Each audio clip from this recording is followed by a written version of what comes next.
पूर्वम्।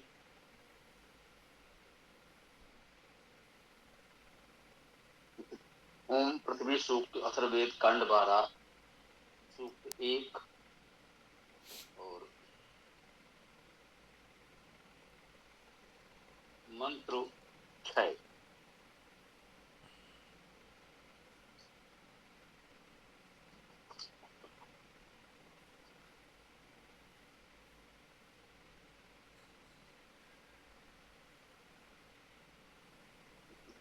ओम विश्वंभरा वसुधानी प्रतिष्ठा हिरण्यवक्षा जगतः निवेशनी वैश्वानरं बिभ्रति भूमि अग्निम् इंद्र ऋषभा द्रविणेन दधातु। इस भूमि सूक्त पृथ्वी सूक्त में हमको यही बताया जा रहा है कि इस पृथ्वी से हमें क्या क्या अनुदान प्राप्त हो रहे हैं, कैसे हमारा जीवन इस पृथ्वी पर आधारित है। कह रहे हैं विश्वंभरा, ये विश्वंभरा विश्व का भरण करने वाली है। ये भूमि, ये पृथ्वी विश्वंभरा है। विश्वम विश्व को भरा भरण करने वाली ये पृथ्वी विश्व का भरण करने वाली है। वसुधानी है। वसु अर्थात वास स्थान को धारण करने वाली है। वस धातु का अर्थ वसना है, वास धारण करने वाली है वसुधानी पृथ्वी। बसने के लिए जो कुछ भी आवश्यक है सब इस पृथ्वी से ही प्राप्त होता है। वस धातु से ही वास, आवास, निवास बनते हैं। इसी वस धातु से वस्त्र भी बनता है। इसी वस धातु से वासन भी बनता है। वास, आवास, निवास, प्रवास कर लें, उसके लिए आवश्यक वसन और वासन वस्त्र भी हैं। वस्त्र, वसन, वासन ये सब इस वस धातु से ही बन रहे हैं, ध्यान दीजिएगा।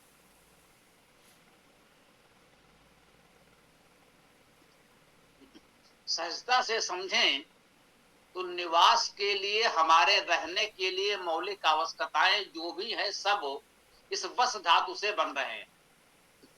वस का अर्थ है बसना।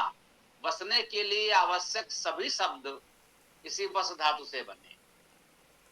वास है, आवास, निवास तो समझ में आया, ये हमारे आवास निवास घर के लिए है। वसन और वस्त्र जो हम पहनते हैं ये इसमें भी वस धातु ही है।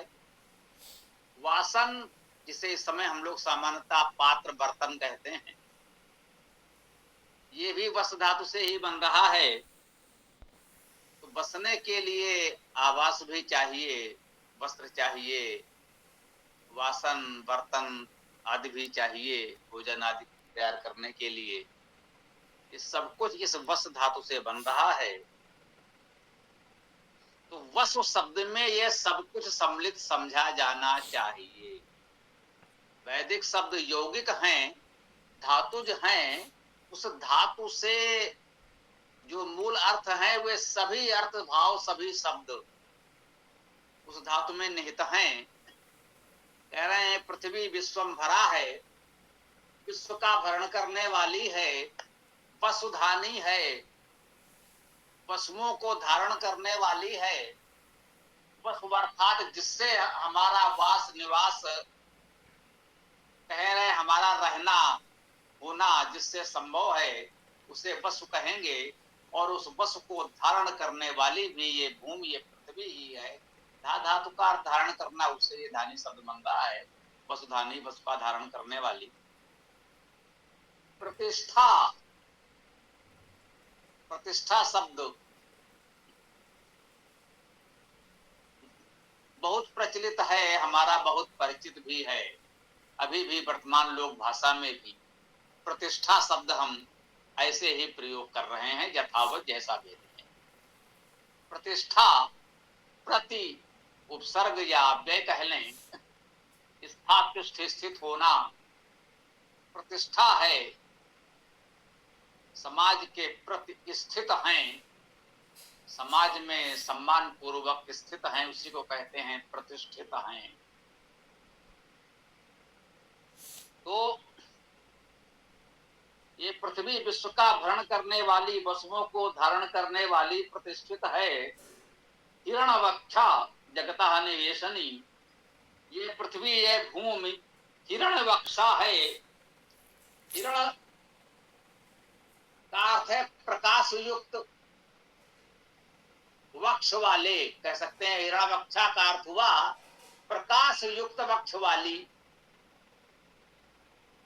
इस भूमि पृथ्वी को स्त्रीलिंग में लेंगे तो प्रकाश युक्त वक्ष वाली कह सकते हैं, या प्रकाश युक्त वक्ष वाले कह सकते हैं। प्रकाशमान का पालन रक्षण करने वाले भी कह सकते हैं। वक्ष धातु का अर्थ पालन करना होता है, इसलिए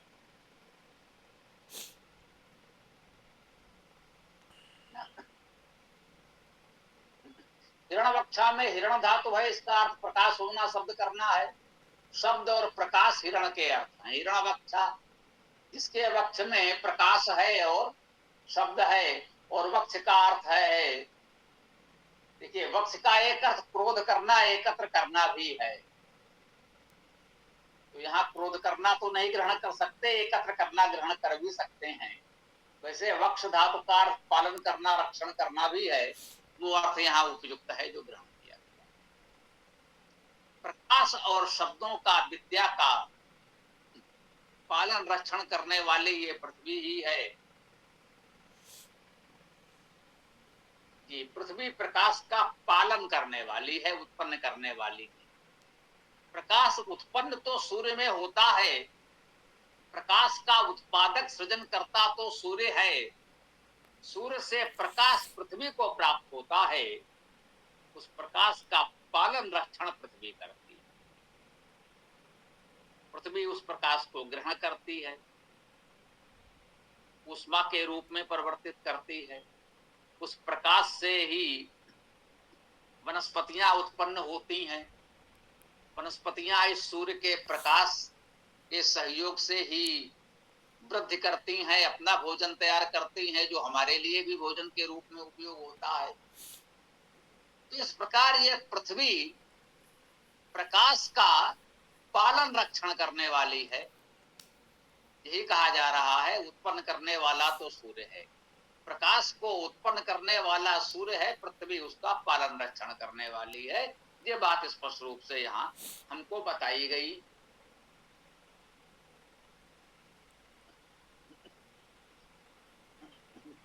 तो हिरण्यवक्षा जगतः निवेशनी, जगतः जगत का।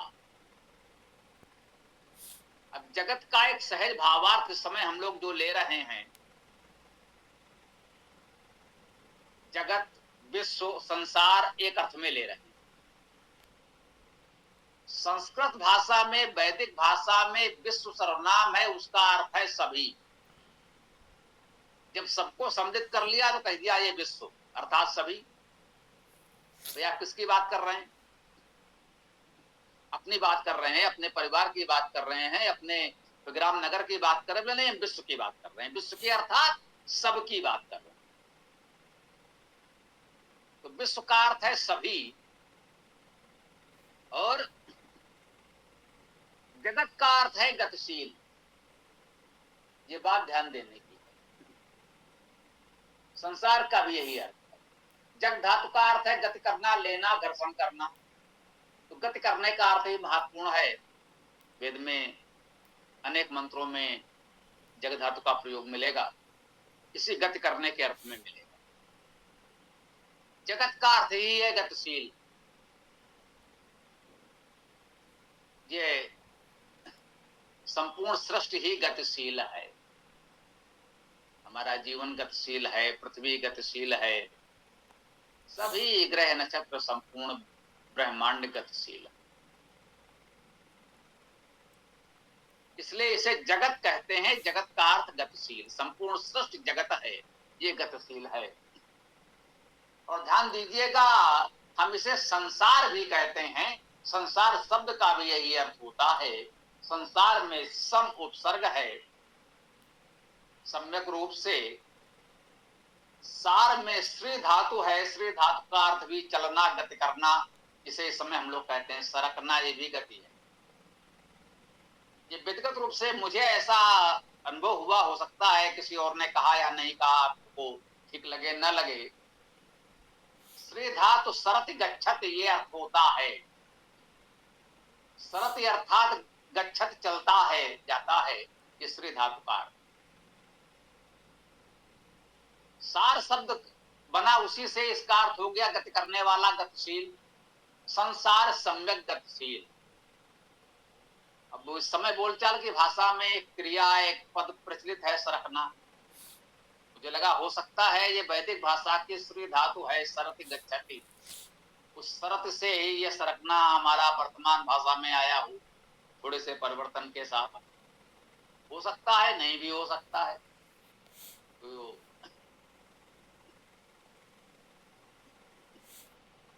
ये सहज अनुभव की बात है, आप माने न माने, कोई इसमें कोई बड़ा भारी प्रामाणिकता की बात नहीं है कि नहीं साहब उन्होंने कहा है तो ऐसा है, या उसके लिए क्या प्रमाण दिया है।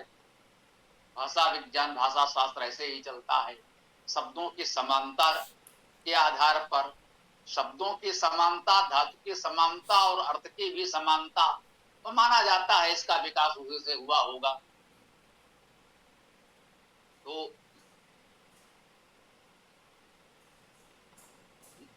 हिरणवक्षा जगता निवेशनी, जगता जगत का, निवेशनी निवेश करने का। इस जगत का अर्थात ये संपूर्ण संसार का जो भी गतिशील प्राणी जगत है, प्राणी मात्र है कह लीजिए, उन सबके निवेशनी है। नि उपसर्ग है, विश्व धातु है, विश्व प्रवेशने धातु है, प्रवेश करने के अर्थ में आती है। देखिए विश्व धातु है, प्रा उपसर्ग लगा तो प्रवेश हो गया, नि उपसर्ग लगा तो निवेश हो गया। वेद में निवेश, निवेशनी पद हमें अधिक मिले हैं। प्रवेश भी हो सकता है, तो मुझे लगता है ये निवेश मतलब इस समय हम लोग प्रा उपसर्ग के साथ इसका प्रयोग करते हैं, प्रवेश का प्रयोग अधिक करते हैं उस अर्थ में। वेद में नि उपसर्ग का प्रयोग अधिक मिल रहा है, अर्थ में कोई बहुत अंतर। जगता निवेशनी, जगत का निवेश करने वाली है। इस संपूर्ण जो गतिशील, विशेष रूप से यहाँ प्राणी मात्र के लिए कह लें, प्राणियों के लिए कह लें, वे गतिशील हैं। वैसे तो जगत का अर्थ ही गतिशील है, संपूर्ण संसार, संपूर्ण सृष्टि गतिशील है। हमने कहा ये पृथ्वी, ये जो हम सब गतिशील चलते फिरते प्राणी हैं, उन सबको प्रवेश कराने वाली है, प्रवेश देने वाली है। हम सबका, सभी प्राणियों का जीवन यापन इसी भूमि, इसी पृथ्वी पर संभव हो रहा है।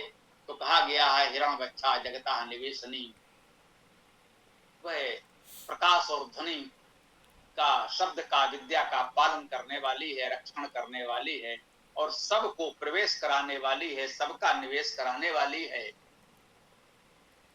ये पृथ्वी। आगे कहते हैं वैश्वानरम बिभ्रति भूमि अग्निम इंद्र विश्वा द्रविणे न। अब कह रहे हैं वो पृथ्वी हमें क्या क्या दे, अभी तो बताया पृथ्वी ये कर रही है। अब कह रहे हैं वो क्या दे, वैश्वानरम बिभ्रति, वैश्वानरम, वैश्वानर को, वैश्वानर विश्व बताया, विश्व का अर्थ है सभी, नरम नृ धातु का अर्थ है ले जाना, तो वैश्वानर का अर्थ हुआ विश्व प्रेरक, विश्व नायक।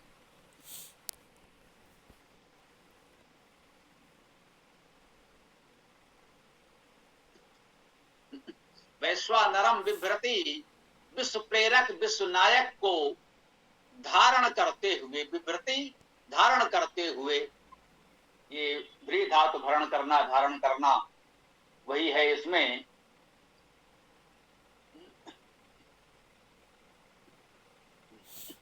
तो व्री धातु का अर्थ भरण करना, पोषण करना, धारण करना।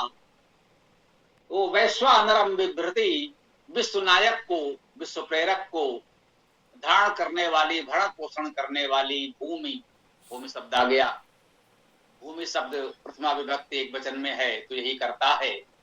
कह रहे हैं ये भूमि वैश्वानरम बिभ्रति, वैश्वानर को अर्थात विश्व प्रेरक विश्व नायक को विभ्रति भरण पोषण धारण करते हुए अग्नि, अग्नि को, अग्नि अर्थात अग्रणी प्रगतिशील ग्राही, अग्नि के शाब्दिक अर्थ हैं। अग धातु का अर्थ गति करना, ग्रहण करना, अग्रणी होना। अग धातु से ही अग्रणी शब्द बन रहा है तो स्पष्ट है, और अग धातु गत्यर्थक है। तो अग्निम का अर्थ है अग्रणी होना, गति करना। तो अग्रणी प्रगतिशील ग्राही, इसका एक अर्थ ग्रहण करना भी है। तो अग्रणी प्रगतिशील ग्राही अग्नि को इंद्र ऋषिभा, इंद्र ऋषभा, इंद्र यदि इंद्र धातु का अर्थ है ऐश्वर्य होना, परम ऐश्वर्य होना, तो इंद्र का अर्थ है परम ऐश्वर्य। ऋषभा में ऋष धातु परम ऐश्वर्यवान परमेश्वर और ऋषभ को अर्थात गति प्रकाश युक्त को। ऋषभा में ऋ धातु का अर्थ भी जाना गति करना है, ऋष धातु का अर्थ भी जाना गति करना है, भा धातु का अर्थ प्रकाश होना है। गतिशीलता का प्रकाश, गति करने के अर्थ में जानना पाना भी अर्थ होता है। तो विद्या का प्रकाश, ऋषभा जिसे हम ऋषि कहते हैं वो भी इसी रि और ऋष धातु से इसी से बनेगा। तो जिसे हम ऋषत्व कहते हैं, जिस प्रकाश को प्राणने वाले को हम ऋषि कहते हैं, उस ऋषभा को, उस ऋषत्व के प्रकाश को, ऐश्वर्यवान गति के प्रकाश को, ऐश्वर्य युक्त विद्या गति ऋषित्व के प्रकाश को द्रविणे नह दधातु, द्रविणे, द्रविणे में द्रु धातु है बहना चलना गति करना, इसका भी अर्थ है प्रवाहमान। हमारे जीवन के प्रवाह में द्रविणे में सप्तमी विभक्ति एक वचन ग्रहण कर सकते हैं। प्रवाह में, प्रगति में इसका अर्थ किया गया है कि वह पृथ्वी भूमि कैसी है। वैश्वानरम बिभ्रति, विश्वनायक विश्व प्रेरक को भरण पोषण धारण करने वाली भूमि, और अग्नि को भी भरण पोषण धारण करने वाली भूमि है। इसे क्षणों को इस प्रकार अर्थ करें, वैश्वानरम बिभ्रति भूमि अग्निम, वह भूमि वैश्वानर विश्व प्रेरक विश्वनायक को और अग्निम अग्रणी प्रगतिशील ग्राही को विभृति अर्थात भरण पोषण धारण करने वाली है। वह इंद्र ऋषभा है, इंद्र अर्थात ऐश्वर्यवान ऋषभ को, उस ऋषित्व के प्रगति के प्रकाश को धारण करने वाली है। द्रविणे नह दधातु, वह हमारे लिए इस द्रविण में, हमारे जीवन के प्रवाह में इन सब को धारण करे, या हम करे इस जीवन के प्रवाह को धारण करे। जीवन के प्रवाह में, इस सृष्टि के प्रवाह में ये पृथ्वी हमको भली भांति धारण करे। हमारे लिए तमाम अनेक ये प्राकृतिक संपदाएं, संसाधन, ये भूमि, ये पृथ्वी हमें उपलब्ध कराती है। यही जानकारी, ये प्रेरणा इस मंत्र से हमको प्राप्त होती है। इस प्रकार हम इस मंत्र की व्याख्या को यहाँ विराम देते हैं। अब आप लोग अपने प्रश्न विचार आदि प्रस्तुत कर सकते हैं। ओम खम नमः।